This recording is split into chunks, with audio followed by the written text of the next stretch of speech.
Aprendices, buenas noches, reciban un cordial saludo. Bienvenidos a la última sesión de la competencia de cultura física. Las recomendaciones de la sesión: tener el micrófono silenciado, la cámara apagada y levantar la mano para pedir la palabra. La agenda es la siguiente. Primero, saludo por parte del instructor. Segundo, generalidades de la competencia. Tercero, explicación de actividades y evidencias a entregar. Cuarto, explicación de los temas de aprendizaje.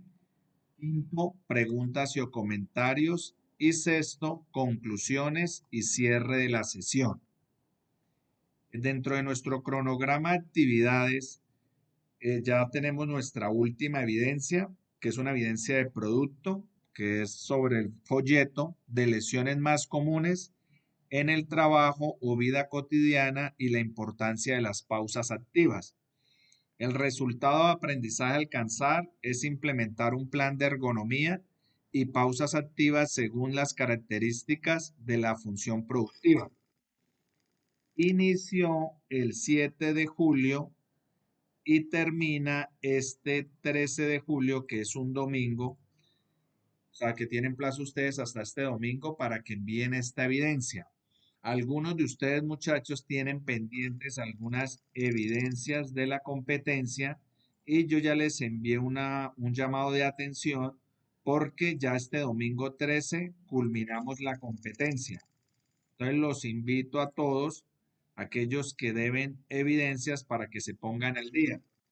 Tener en cuenta que nuestra primera evidencia fue un foro temático denominado Establecer las técnicas de coordinación motriz.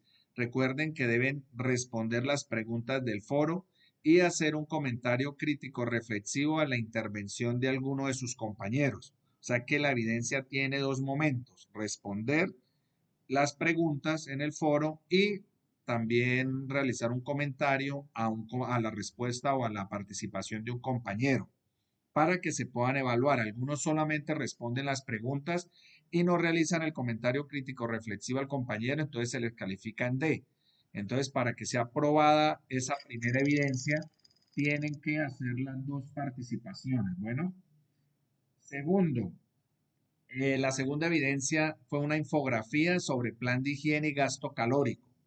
Y la tercera, que fue la evidencia de la semana pasada, es una ficha antropométrica de la valoración de la condición física.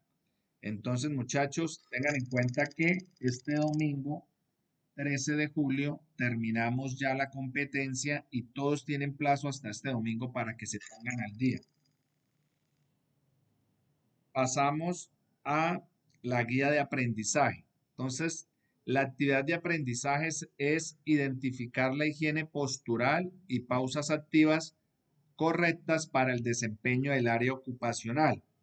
Deben hacer la lectura de la guía, tiene una duración de 10 horas. El material de formación a consultar es el que hemos visto durante las 3 sesiones anteriores, que es actividad física y hábitos de vida saludable. Ahora voy a hacer un recorrido por la plataforma para que miremos cuál es el tema a tratar, que es el tema de ergonomía, y cómo realizar la evidencia de este folleto. ¿Qué es una evidencia de producto? Un folleto de lesiones más comunes en el trabajo o vida cotidiana y la importancia de las pausas activas.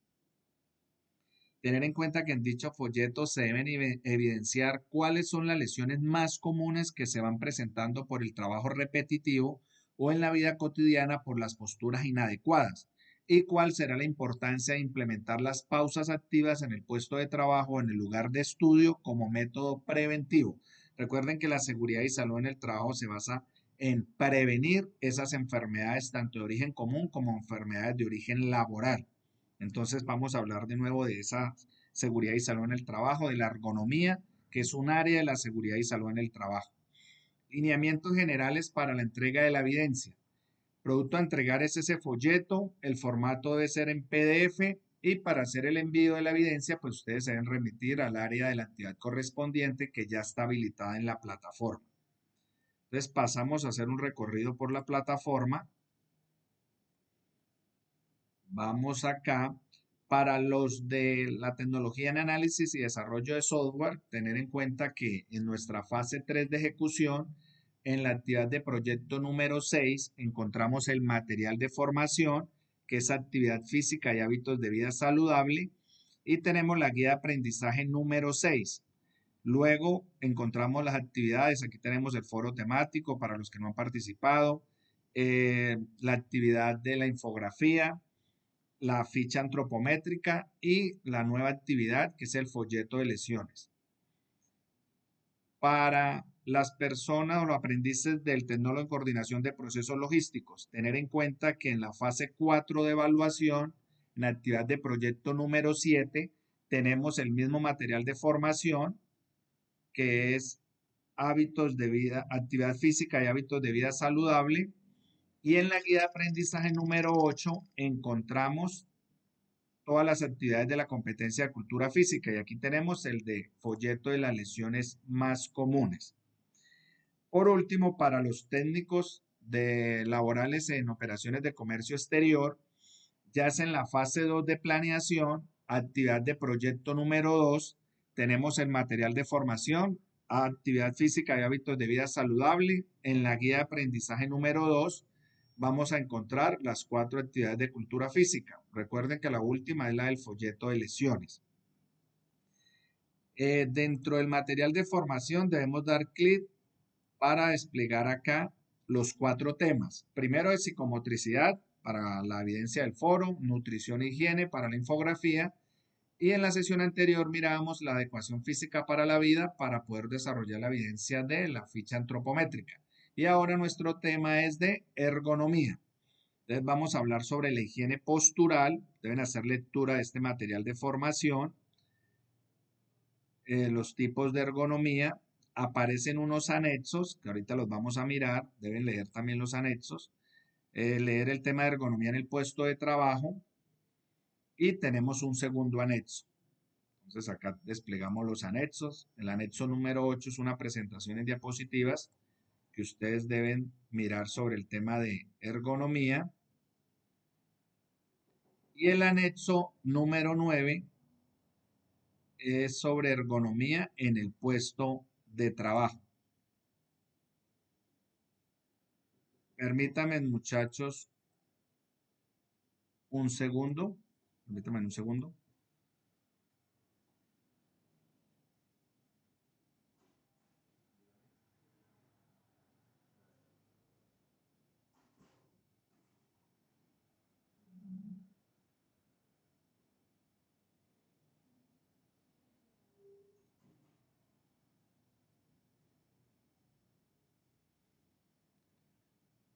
Muchachos, continuamos.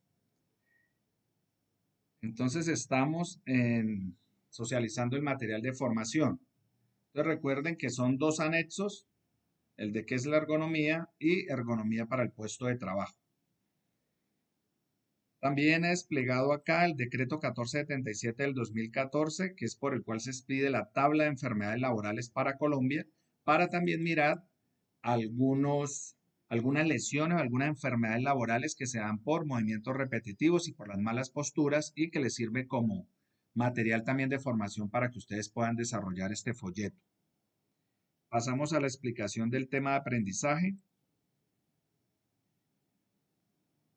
Entonces, tenemos que hablar de la seguridad y salud en el trabajo, porque la ergonomía es un área de la seguridad y salud en el trabajo. Pero nos vamos a enfocar en la prevención de las enfermedades, no de las lesiones, porque las lesiones de los accidentes de trabajo. Vamos a hablar de las enfermedades de origen común, para el caso de ustedes que están estudiando, o cuando se está laborando, pues ya hablaríamos de una presunción de una enfermedad de origen laboral, que en primera instancia el médico tratante de la EPS pues da el diagnóstico de que es una presunción, digamos, de un síndrome del túnel del carpo, una tendinitis, una epicondilitis. Entonces ya el médico de la ARL, que es la administradora de riesgos laborales, es la persona que en segunda instancia pues va a determinar el origen de si es enfermedad laboral o no. Que les explico esa parte para que tengan en cuenta que una vez ustedes están afiliados a la Seguridad Social Integral, a salud, pensión, riesgos laborales, entonces cuando están afiliados a la ARL, Administradora de Riesgos Laborales, como SURA, Positiva, Colpatria, en caso tal de que se diagnostique una enfermedad de origen laboral, pues ustedes van a tener derecho a las prestaciones tanto asistenciales como las prestaciones económicas. Dentro de esas prestaciones asistenciales, pues está la atención médica, quirúrgica, farmacéutica, terapéutica, gastos de traslado, suministro de medicamentos, servicios de hospitalización. Entonces, por ejemplo, si se diagnostica esa enfermedad del síndrome del túnel del carpo, enfermedad que vamos a hablar más adelante, que se da por los movimientos repetitivos de los miembros superiores de las manos, cuando las personas no hacen pausas activas, cuando no hacen estiramientos, entonces se les puede diagnosticar esta enfermedad. Entonces es ahí donde vienen todas estas prestaciones, tanto asistenciales como económicas, que va a pagar la ARL, que es la Administradora de Riesgos Laborales, porque es una enfermedad de origen laboral. Cuando es de origen común, pues paga la EPS, que es la entidad promotora de salud, que los servicios los presta la IPS, que es la institución prestadora de servicios de salud. Entonces, esta seguridad y salud en el trabajo lo que busca es mantener esa salud, o sea, el bienestar físico, mental y social de todos los trabajadores en todas las ocupaciones. Y dentro de sus áreas, pues está la medicina preventiva, la medicina del trabajo, higiene industrial, seguridad industrial, psicología ocupacional y la ergonomía, que es el tema de la que vamos a hablar ahora en esta sesión. Entonces, la ergonomía es la disciplina que se encarga del diseño de los lugares de trabajo, herramientas y tareas, de modo que coincidan con las características fisiológicas, o sea, el funcionamiento de nuestro cuerpo, anatómicas, o sea, las partes del cuerpo, psicológicas y las capacidades de los trabajadores que se verán involucrados. La ergonomía tiene una premisa que es adaptar la máquina al hombre. Por eso cuando ponemos el ejemplo más común, que es voy a adelantarme por acá, que es la silla ergonómica, debemos tener en cuenta que esta silla se debe adaptar al cuerpo de la persona.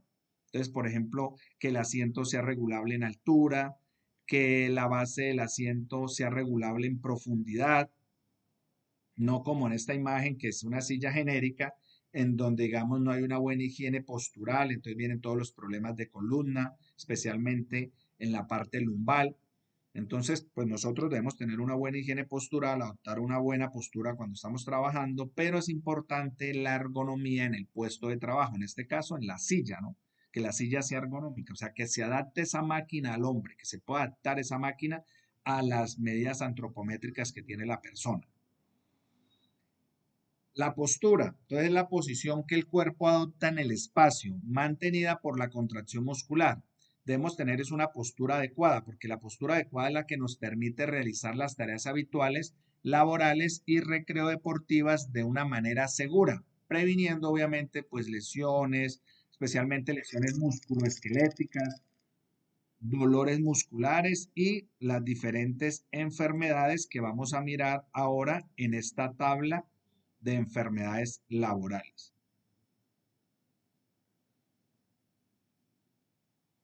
¿Por qué puede doler la espalda? Entonces, primero, por la postura inadecuada, tanto cuando nosotros trabajamos sentados o también al acostarnos o al levantar cargas. Por eso ahora vamos a mirar una imagen de cómo nosotros debemos levantar una carga.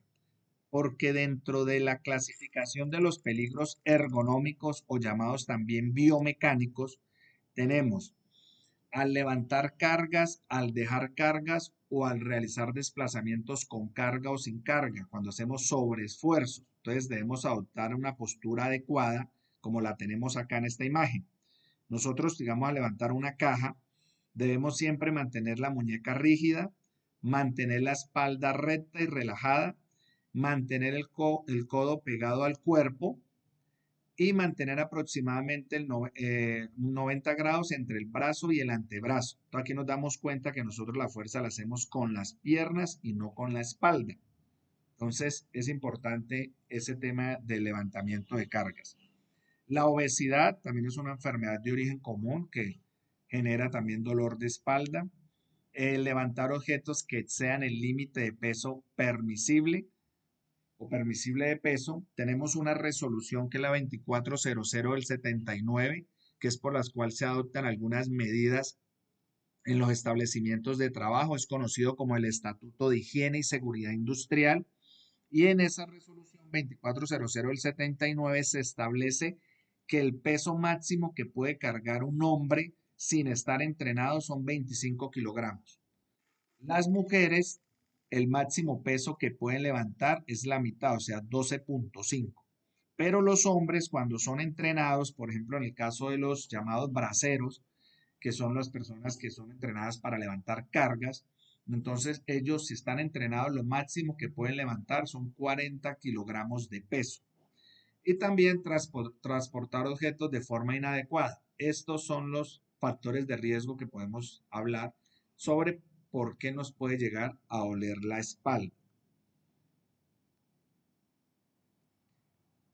La posición es clave, como les decía, si yo no tengo una silla ergonómica, pues debo tratar de tener una buena higiene postural, entonces tener mi espalda recta, no encorvada, de esta manera que nos puede llegar a generar ya alguna cervicalgia, un dolor acá en la parte cervical, en la parte superior de la columna. Clave que esta silla se pueda regular, o sea, tenemos el análisis del puesto de trabajo en donde se toman las medidas antropométricas que tiene la persona y asimismo se adapta pues esa silla a las medidas del trabajador. Entonces, que el asiento sea regulable en la altura, entonces que lo podamos subir y bajar acá. Que la profundidad, o sea, que este asiento se pueda regular también en profundidad para evitar la presión del asiento sobre la parte posterior de la rodilla, aquí en la zona poplítea. También que el respaldo sea regulable en inclinación y con la tecnología, con la nueva tecnología, hoy en día ha avanzado bastante. Para el tema de las sillas ergonómicas tenemos un sistema sincro en donde hay un respaldo, o sea, en el respaldo del asiento va en sincronía con los movimientos que tiene la persona en la espalda. Porque es importante que ese respaldo de la silla se adapte a las formas de la espalda, especialmente en la zona lumbar, porque ya han habido muchas lumbalgias, hasta hernias discales, que uno no creería que se presente una hernia discal por malas posturas. Obviamente las enfermedades laborales se dan con el tiempo, ¿no? Una persona que lleve 5, 8, 10 años trabajando sentado 8 horas diarias, 40 horas semanales, sin realizar pausas activas, sin estiramientos y demás, se puede llegar a dar este tipo de enfermedades, como la hernia discal que se da por esa postura, que normalmente las hernias discales se dan cuando se hace un mal levantamiento de una carga, se hace un sobreesfuerzo, porque se tiene una carga sobredimensionada o que exceda el límite de peso. Entonces es importante que esta silla ergonómica, el respaldo, se adapte a la forma de la espalda, especialmente aquí en esta zona lumbar. Mira, aquí tenemos las dos imágenes. Si la persona no trabaja en posición sentada, sino que lo hace de pie, como en muchos puestos de trabajo, también debemos tener una buena higiene postural, especialmente en la espalda. Mira acá, siempre tener la espalda recta, nunca encorvada. Aquí tenemos algunas imágenes de la higiene postural. Mira. Entonces, un mal levantamiento de carga que nos puede generar un desgarro o una hernia discal, porque aquí la persona está haciendo la fuerza no con las piernas, sino con la espalda. En posición sedente, mire cómo nos sentamos algunos. También al conducir un vehículo, la silla no sea ergonómica o no tenemos una buena postura. Las personas que realizan servicios generales, aquí en este caso es la herramienta, digamos la escoba, digamos el mango de la escoba es muy corto, entonces la persona tiene que encorvar, entonces también hay que tener en cuenta ese análisis en el puesto de trabajo, también al dormir, ver las posturas que adoptamos. Aquí tenemos otras imágenes, algunos malos hábitos, como este caso que la persona, digamos, de servicios generales está haciendo aseo y tiene, digamos, la costumbre o el mal hábito de contestar las llamadas y lastimarse aquí la parte cervical, lo mismo aquí la secretaria, aquí miramos cuál es la posición de la columna, así se debe contestar, digamos, las llamadas, cuando las personas hacen esto, pues están generando aquí, pueden generar una cervicalgia, un dolor aquí a nivel cervical, acá en el tema de la compresión que se hace en la muñeca, en el nervio mediano, cuando manejamos el computador, lo mismo acá, se debe adoptar una posición neutra. Ahora les muestro la posición adecuada. Lo mismo cuando se tiene el mal hábito de trabajar en computadores portátiles, digamos en sofás o en camas, donde cuando no se hace en un escritorio. Aquí, por ejemplo, miramos que sí se tiene la silla ergonómica, pero la persona adopta una mala postura. Y aquí también el mal hábito que tenemos algunos hombres de trabajar, digamos, con la billetera puesta. Mire lo que llega, lo que puede generar. Obviamente con el tiempo, mira aquí una escoliosis en la columna. Entonces son pequeños factores de riesgo que pueden llegar a generar algunos tipos de lesiones musculoesqueléticas.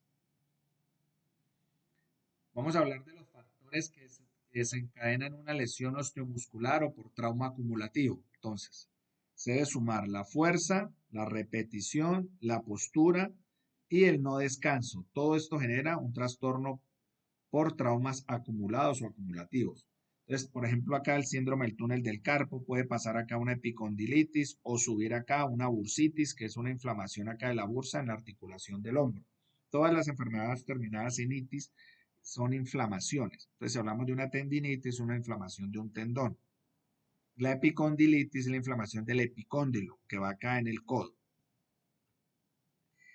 Lesiones más frecuentes tenemos los espasmos musculares, algunos desgarros, los esguinces, las tendinitis, lumbalgias, hernias discales. Todas estas son las lesiones que se pueden llegar a dar por no aplicar las medidas de prevención cuando estamos expuestos a estos peligros biomecánicos o ergonómicos. Hablemos de dos lesiones más comunes. Primero, el síndrome del túnel del carpo bilateral, o también lo podemos encontrar como el síndrome del túnel carpiano, que es una presión que se da sobre los nervios que se transmiten a la muñeca, especialmente el nervio mediano. Ahorita vamos a mirar unas imágenes sobre esta enfermedad. ¿Cuáles son los síntomas? Hormigueo, dolor y entumecimiento del dedo gordo especial, del dedo pulgar, y de los demás dedos y sobre todo en la noche. Y no solamente el hormigueo y el dolor, sino que se va perdiendo fuerza a nivel de las manos. Por ejemplo, hay algunas técnicas para tratar de mirar si de manera incipiente se está presentando la enfermedad, que son dos técnicas, que es el test de Tinel y el test de Fallen. Ahorita los vamos a hacer. Si le salen positivo alguno de los dos, ya debemos pasar a realizar una electromiografía de miembros superiores. Entonces son dos test que son muy sencillos de realizar y que nosotros podemos diagnosticar, digamos, si de manera incipiente se está presentando esta enfermedad. Como les decía, no es solamente el hormigueo del dolor, sino ya el tema de que perdemos fuerza muscular, entonces las personas dejan caer los objetos. Causas típicas, el trabajo repetitivo con la muñeca encorvada y la utilización de instrumentos vibratorios.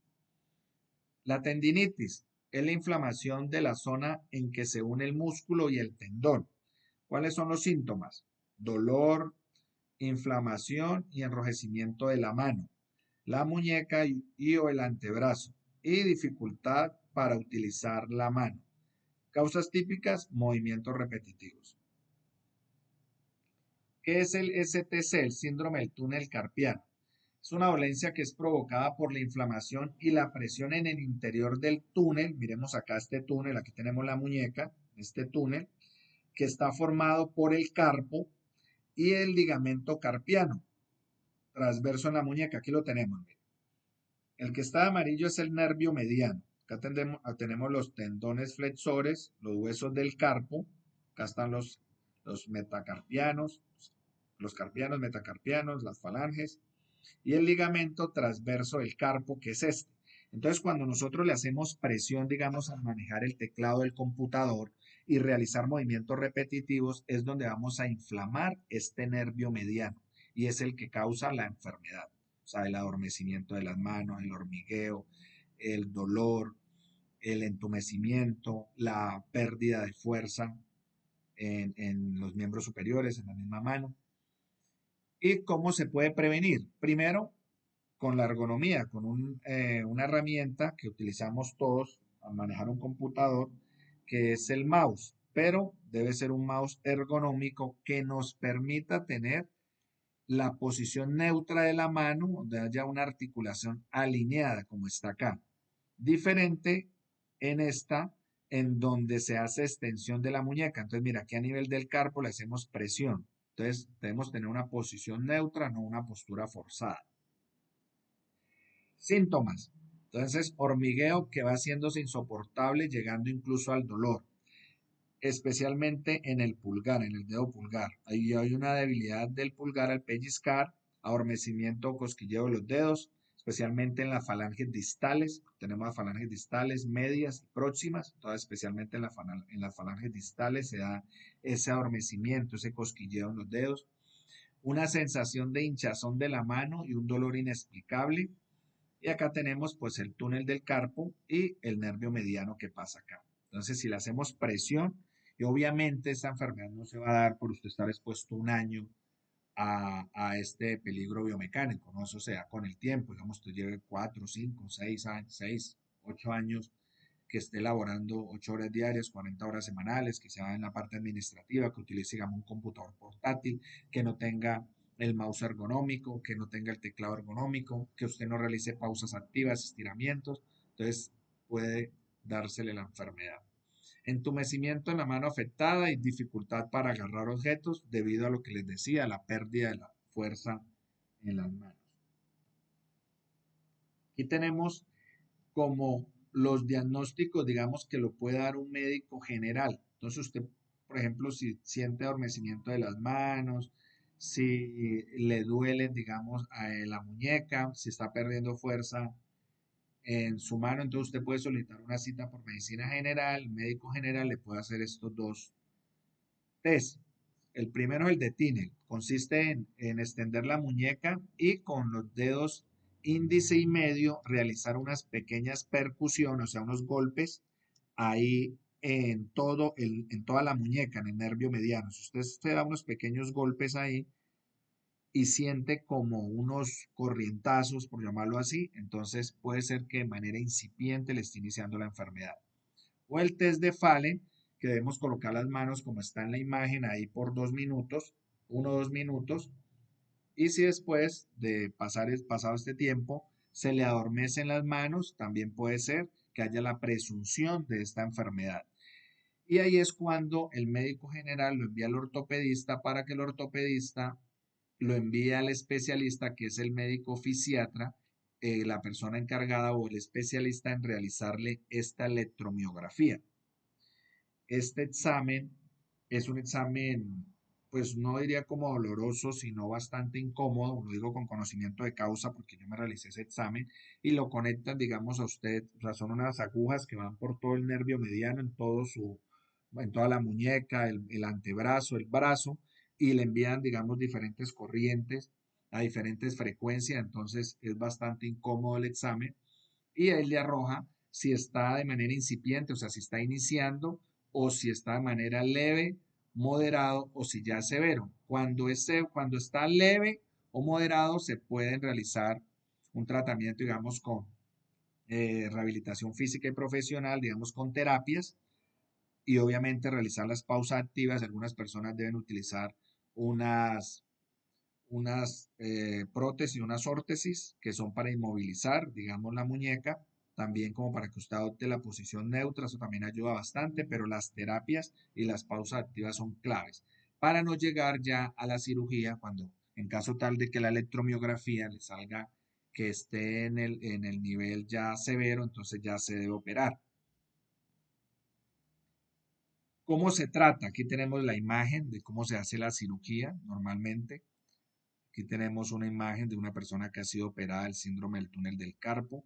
Esta enfermedad se da bastante o especialmente hay un índice bastante alto en las mujeres. O sea, esta enfermedad no quiere decir que a nosotros los hombres no nos pueda dar, sí, claro, pero eso es más frecuente en las mujeres. ¿Cómo se trata? Entonces, los casos más graves se deben someter a cirugía y si hay inflamación, también nosotros podemos en la casa, digamos, aplicar compresas tibias para ayudar a reducir la inflamación y las pausas activas, los estiramientos. Nosotros la primera sesión realizamos unas pausas activas, ahora al finalizar de la sesión también vamos a realizar otro tipo de pausas activas, pero yo les decía que esas son a nivel general para estirar, digamos, todo el cuerpo. Pero si usted ya tiene de manera incipiente, digamos, el inicio de esta enfermedad, entonces debe empezar ya a realizar pausas activas específicas para el síndrome del túnel del carpo. O si usted tiene una tendinitis o una epicondilitis, debe realizar pausas activas específicas para eso. Posiciones que causan el síndrome. Aquí tenemos la posición forzada de la muñeca.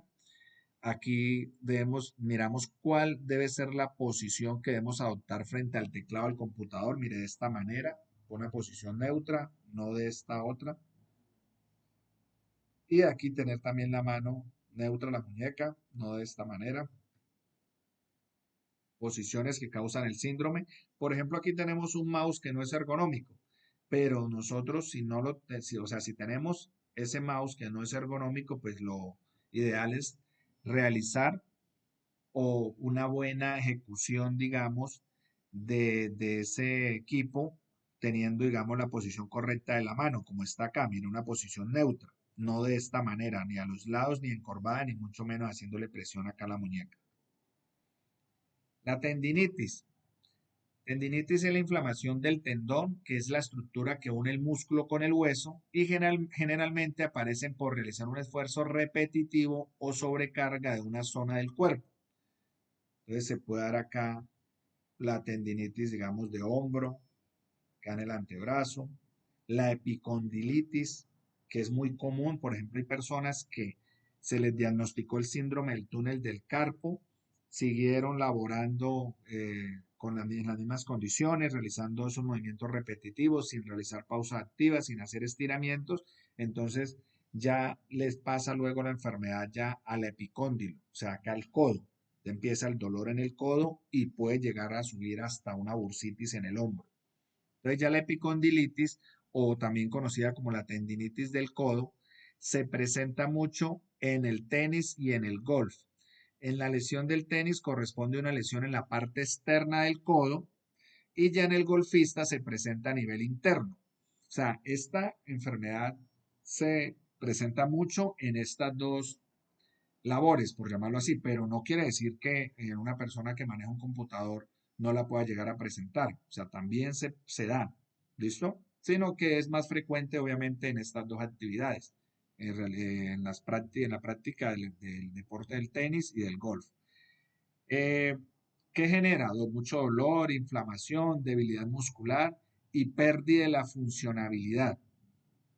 El dolor es, el dolor es más fuerte que el del síndrome del túnel del carpo.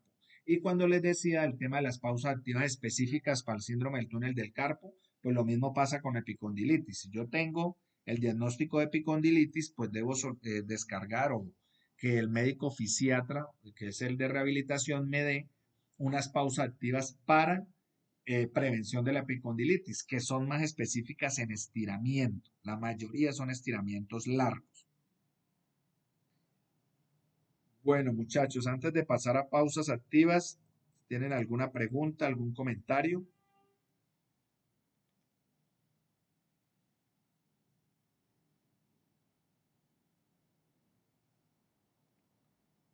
Listo, muchachos, entonces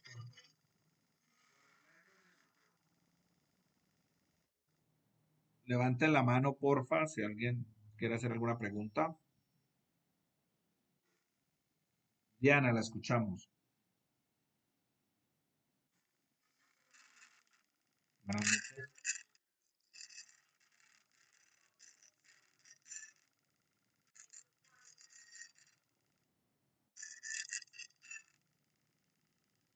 ¿Cuáles serían las restricciones después de la cirugía? Bueno, teniendo desde la parte de seguridad y salud en el trabajo, existen los exámenes médicos ocupacionales de ingreso, periódicos, posocupacionales y de retiro. Entonces, digamos, a una persona le realizaron el examen médico ocupacional de ingreso, en la prueba, digamos, va a ir a hacer ocupar un cargo de, digamos, de una secretaria, que va a estar expuesto obviamente a ese peligro biomecánico. Entonces, le hacen la valoración específica en la parte osteomuscular. Entonces, se determina con los dos test que no tenía esta enfermedad del síndrome del túnel del carpo. Si con el tiempo, digamos, llevaba 5, 8, 10 años, se le diagnostica la enfermedad porque no le hicieron los exámenes médicos ocupacionales periódicos para poder determinar si de manera incipiente se le estaba presentando la enfermedad, entonces se le diagnostica la enfermedad, es enviada, digamos, a cirugía y viene una rehabilitación física y profesional. Una vez fue rehabilitada, debe realizársele o un examen médico ocupacional, que es uno periódico, pero es posocupacional, o sea, después de esa cirugía. Ahí es ya donde determina el médico laboral, que es un médico general especialista en seguridad y salud en el trabajo, si las condiciones físicas y psicológicas de esa persona pueden, o sea, si la persona puede seguir ocupando el mismo cargo o si debe ser reubicada. Entonces, todo depende del médico laboral, de esa valoración que le realiza la persona, porque todos los órganos, o sea, todas las situaciones son diferentes, ¿no? Puede ser porque hay personas, yo creo que usted me hace la pregunta porque hay muchos casos y hay un alto índice de donde las personas son operadas y siguen presentando los síntomas. O sea, los mismos síntomas, es más, algunos hasta se pueden agravar esos síntomas. Entonces, todo depende, Diana, de esa valoración del médico ocupacional, el que pueda llegar a decir si la persona puede seguir ocupando el cargo o puede ser reubicada, porque si la persona sigue con los mismos síntomas y demás, pues no va a poder seguir trabajando, digamos, por ejemplo, manipulando el computador, sino que ya debe ser reubicada en otro cargo en donde no esté expuesto a ese peligro. Entonces, por decir algo, estaba en el computador, entonces ahora ya va a trabajar, digamos, como vigilante o realizando otra actividad, digamos, que esté de pie, donde no pueda utilizar sus miembros superiores. Entonces, todo depende de eso, Diana, de esa valoración de ese médico ocupacional, para saber qué tipo de restricciones va a tener. Hay personas, digamos, que se diagnosticaron a tiempo, la cirugía fue exitosa y si no presenta eh, ninguna molestia, ningún dolor, entonces puede seguir utilizando el mismo, puede estar en el mismo cargo, pero obviamente se deben tomar todas las medidas de prevención, como lo son las pausas activas, los diferentes estiramientos, y también puede haber rotación del personal, que es una medida de un control administrativo. Si ustedes conmigo miraron el tema de seguridad y salud en el trabajo, mirábamos la jerarquización de los controles, donde se hace, bueno, ya se identifica el peligro, se evalúa y se valora el riesgo y se toman las medidas de control para evitar esa enfermedad. ¿Cuáles son las medidas? Por eliminación, sustitución, controles de ingeniería, controles administrativos o el uso de elementos de protección personal. En los controles administrativos sería la rotación del personal, o sea, que ella no esté expuesta, digamos, todos los días al mismo peligro, o sea, que, digamos, un día pueda o en la jornada de la mañana trabaje en el computador y ya en la jornada de la tarde alterne con otra persona en donde su puesto de trabajo pues no tenga que manipular sus manos. Entonces, todas esas son las medidas que se toman según el análisis de riesgo que realiza, digamos, la persona encargada de seguridad y salud en el trabajo de la empresa. ¿Listo, Diana? Con eso doy respuesta a su pregunta. ¿Tiene alguna duda?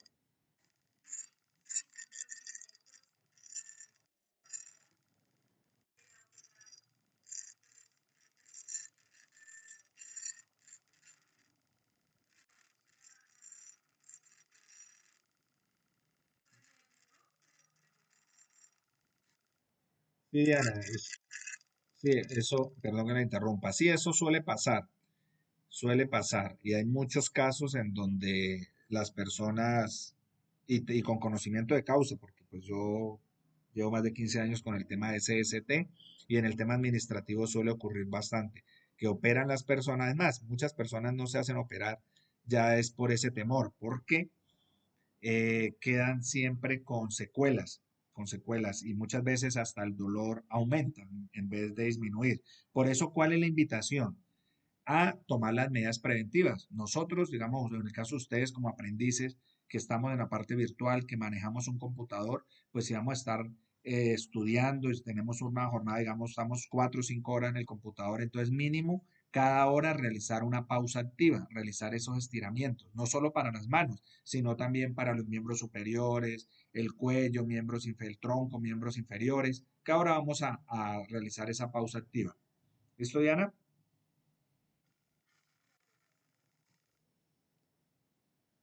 Listo, muchachos. Entonces, como le decía Diana, la importancia de la seguridad y salud en el trabajo.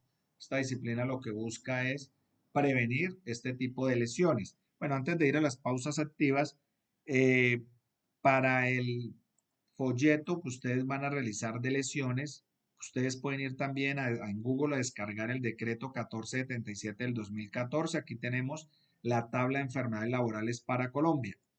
Entonces podemos ir al final, acá encontramos la clasificación de los peligros, vamos a ergonómicos, agentes ergonómicos. Entonces aquí tenemos diferentes, miren, enfermedades y las ocupaciones.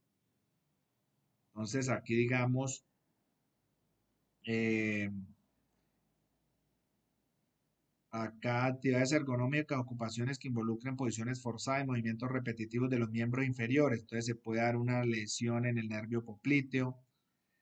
También tenemos trastornos articulares, dorsalgias, que son el dolor a nivel en la columna, en la parte dorsal, cervicalgias a nivel cervical, ciáticas, lumbagos, el dedo de gatillo, tenosinovitis, bueno, hay cualquier cantidad de enfermedades, la bursitis de la mano, que es inflamación de la bursa, que es la articulación. Entonces hay muchas lesiones para que ustedes las tengan en cuenta y podamos mirar cuáles son esas medidas para prevenir este tipo de enfermedades. ¿Listo? Ahí les doy este dato de este decreto 1477 del 2014. Pasamos entonces al tema de las pausas activas. Entonces son aquellas actividades que rompen durante diferentes momentos la monotonía del trabajo y pretende descansar en un periodo de tiempo muy corto aquellos músculos o zonas que tienden principalmente a tensionarse debido a la actividad realizada. Aquí tenemos algunos ejemplos. Entonces, primero, podemos estirar, unir las manos, estirar al frente de 10 a 20 segundos. Se puede repetir 2 veces. El segundo ejercicio ya vamos a llevar las manos arriba de 10 a 15 segundos. Luego en el tercer ejercicio debemos colocar la mano derecha en medio de los omóplatos y presionar con la otra mano el codo para extender, hacer la extensión de todo el tronco. También podemos en el 4 extender las manos hacia arriba, 10 a 20 segundos. En la quinta podemos subir, hacer una flexión de los hombros. La número 6, estirar las manos hacia atrás. La número 7, hacemos la posición ahí como si estuviéramos orando, llevando acá hacia arriba. Eso especialmente es cuando estamos manipulando el computador. Luego lo podemos llevar hacia abajo. En la 9 podemos alternar las manos, derecha, izquierda. En la número 10, pues vamos a estirar tanto las piernas como el tronco, los miembros superiores. En el número 11 vamos a estirar la espalda, llevando las manos entonces a la cadera y se puede estirar la espalda. Y por último podemos sacudir las manos de entre 8 a 10 segundos. Este ejercicio lo hicimos en la primera sesión, algunas pausas activas, como le digo, a nivel general. Si ya nosotros tenemos el diagnóstico de una enfermedad específica, entonces es así donde ya nosotros debemos buscar unas pausas activas para ese tipo de lesiones. Muchachos, ¿alguna otra pregunta, algún otro comentario antes de pasar a las conclusiones y cierre de la sesión?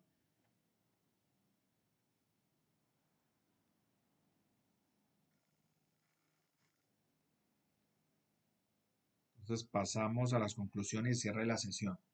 Entonces, muchachos, ¿qué podemos concluir? Que tenemos nosotros esa disciplina de la seguridad y salud en el trabajo que se encarga de prevenir este tipo de lesiones y enfermedades de origen común o de origen laboral, que dentro de la seguridad y salud en el trabajo, perdón, tenemos la ergonomía, que es esa disciplina que se encarga en sí de adaptar esa máquina al hombre, de adaptar esas máquinas y diferentes herramientas, como la silla ergonómica y demás, para evitar las lesiones musculoesqueléticas, como espasmos, eh, esguinces, luxaciones, hasta fracturas.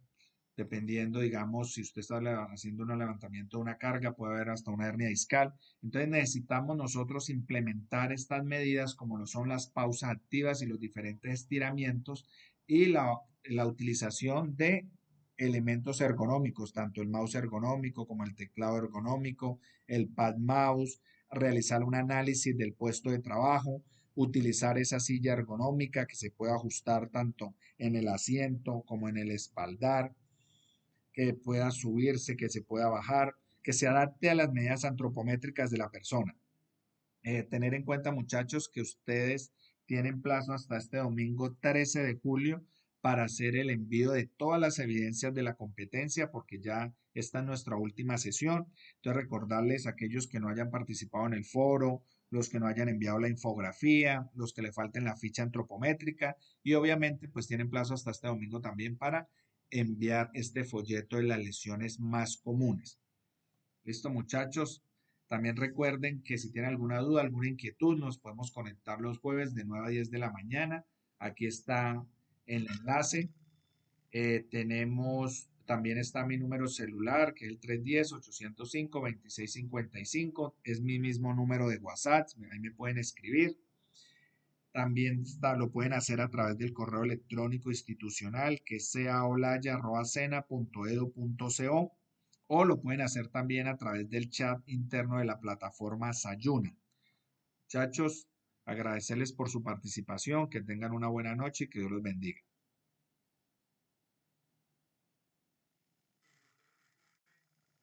Ah,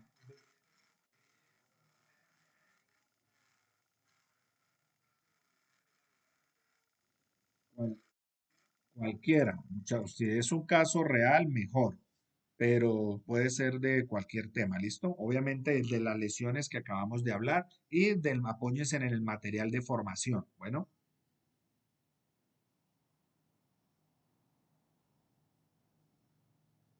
listo, muchachos.